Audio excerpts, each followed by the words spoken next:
Hello students. तो आज हम क्लास 7 का चैप्टर 2 शुरू करने जा रहे हैं, ऑपरेशंस ऑन रैशनल नंबर्स। ठीक है, रैशनल नंबर्स पे जो हमारे पास ऑपरेशंस होंगे, प्रॉपर्टीज़ होगी, उसको हम इस चैप्टर में डिस्कस करेंगे। तो सबसे पहले देखो, ये तो बहुत बेसिक है, आपको आना चाहिए कि हम एडिशन कैसे करते हैं दो रैशनल नंबर्स की। ठीक है, अगर हम दो रैशनल नंबर्स लिए, मैंने 3/7 एंड 6/7, इन दोनों को ऐड करना है। ठीक है, तो देखो सबसे पहले डिनोमिनेटर चेक कर लो। यहाँ पे क्या है हमारे पास? Common denominator. ठीक है, जो डिनोमिनेटर है हमारे पास वो कॉमन है।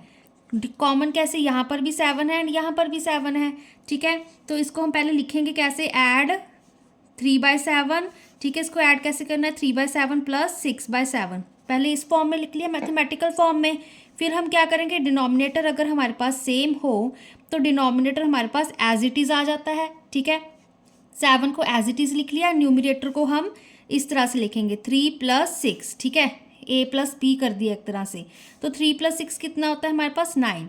तो यहाँ पे डिनोमिनेटर 7 था, तो आंसर इसका 9/7 आ गया। ठीक है ना। सिमिलरली एक और एग्जांपल देख लेते हैं। अगर मैं कहूँगी कि क्या हमने ऐड करना है, ऐड हम कर रहे हैं 9/-11, 8/-11। ठीक है, इन दोनों को ऐड करना है। अब यहाँ पर भी देखो हमारे पास क्या है? डिनोमिनेटर दोनों तरफ सेम है, -11 है एंड -11 है। ठीक है, तो यहाँ पर भी हम क्या करेंगे? पहले तो इसको दूसरी फॉर्म में, मैथमेटिकल फॉर्म में लिख लेते हैं। कैसे लिखेंगे? 9/-11 प्लस 8/-11। ठीक है, यहाँ पे क्योंकि हम ऐड कर रहे हैं, यहाँ पे इसलिए सेंटर पे प्लस का साइन आया है, यहाँ पे दोनों 11 के आगे माइनस का साइन है। ठीक है, इस चीज़ का ध्यान रखना, कंफ्यूज नहीं होना। तो बेसिकली ये माइनस प्लस माइनस ही हो जाएगा अगर हम इसको न्यूमिनेटर में लेके जाएंगे, स्टैंडर्ड फॉर्म में लेके जाएंगे। ठीक है, तो उसको हम बाद में कन्वर्ट करते हैं। अब देखो यहाँ पर डिनोमिनेटर हमारे पास क्या है? सेम है, तो -11 लिख दिया। अब यहाँ पर एडिशन का साइन था, तो 9 + 8 करेंगे। ठीक है, अब 9 + 8 कितने होते हैं? 9, 10। ठीक है, 10 प्लस हमारे पास 7, 17। तो यहाँ पे कितना आया? 17/-11। ठीक है ना। अब देखो यहाँ पर अगर हम इसको स्टैंडर्ड फॉर्म में ही कन्वर्ट करना है, तो स्टैंडर्ड फॉर्म में कटिंग तो हमारे पास कुछ हो नहीं रही। ठीक है, दोनों के हमारे पास कॉमन फैक्टर्स तो कुछ आ नहीं रहे। यहाँ पे 17 है, यहाँ पे 11 है, बस इस माइनस को हम न्यूमिनेटर में शिफ्ट कर देंगे, तो -17/11 आ जाएगा। ठीक है, तो ये इसका हमारे पास आंसर आ जाएगा। सिमिलरली अब देखो, अगर हम सब्ट्रैक्शन की बात करें, ठीक है, तो कंफ्यूज नहीं होना कि हमारे पास जब एडिशन कर रहे हैं तो हमारे पास क्या चीज़ आ रही है। ठीक है, सब्ट्रैक्शन कर रहे हैं तो क्या आ रही है? अगर हम सब्ट्रैक्शन कर रहे हैं, सेम नंबर्स लेके चल रहे हैं, ठीक है ना, सेम डिनोमिनेटर लेके चल रहे हैं, तो हमारे पास क्या आएगा? अगर मैं यहाँ पे ले लूँ, सब्ट्रैक्ट कर दिया हमने, सब्ट्रैक्ट 3/10, 7/10। ठीक है, इन दोनों को मैंने सब्ट्रैक्ट करना है, तो यहाँ पर क्या आएगा हमारे पास?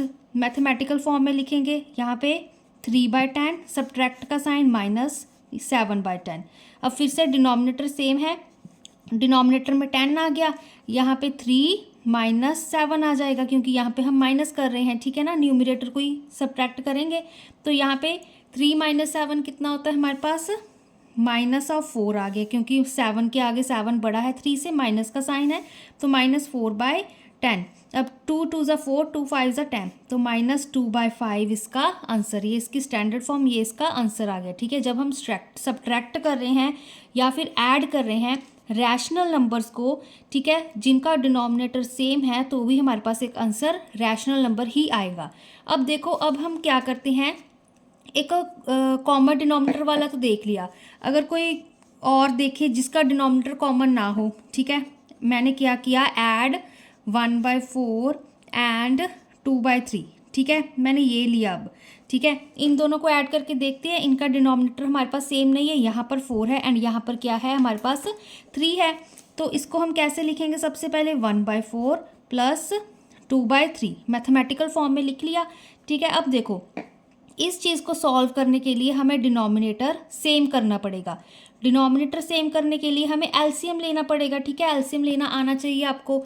अगर हम एलसीएम चेक करें 4 और 3 का, क्या होगा? अब देखो 4 और 4 का एलसीएम तो हमारे पास 4 ही आएगा ना, 4 और 3 का। यहाँ पे 4 × 1 हमारे पास, ठीक है, 4 होता है एंड यहाँ पे 3 1 हमारे पास 3 ही होता है, ठीक है ना। यहाँ पर भी यही चीज़ आ गई, तो 4 × 3 करेंगे 12 आएगा।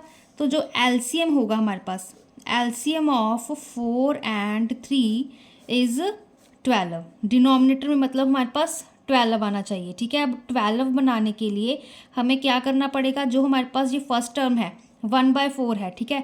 4 को किससे 3 से मल्टीप्लाई करेंगे तब हमारे पास 12 बनेगा। डिनोमिनेटर में सबसे पहले 12 बनाना है ना हमने, तो 4 को इस टर्म को 3 के साथ हमने न्यूमरेटर एंड डिनोमिनेटर में मल्टीप्लाई कर दिया, ठीक है। मल्टीप्लाई अब 3 से किया तो यहाँ पे 1 × 3 3, 4 3 12, ये एक टर्म आ गई।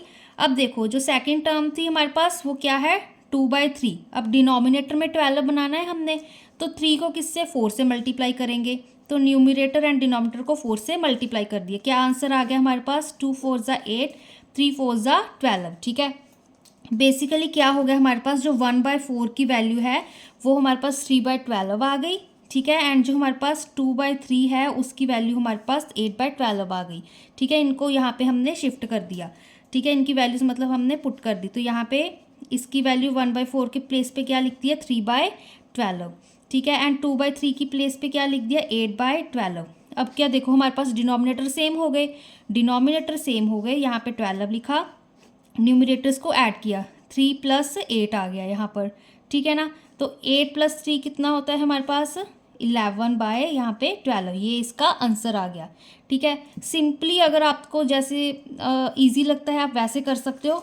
यहाँ पर देखो अब इस चीज़ को ऐड करना था, ठीक है। यहाँ पे हमारे पास कोई कॉमन फैक्टर तो है नहीं, तो सीधा हमें पता चल जाता है कि इसका एलसीएम 12 आएगा, ठीक है। तो यहाँ पर हमने सीधा क्या लिख दिया 12, 4 3 12, ठीक है। अब न्यूमरेटर में हमने चेंजेस करने हैं, तो न्यूमरेटर में देखो अब यहाँ पे 4 तो है, 4 × 3 करेंगे तभी 12 आएगा, है ना।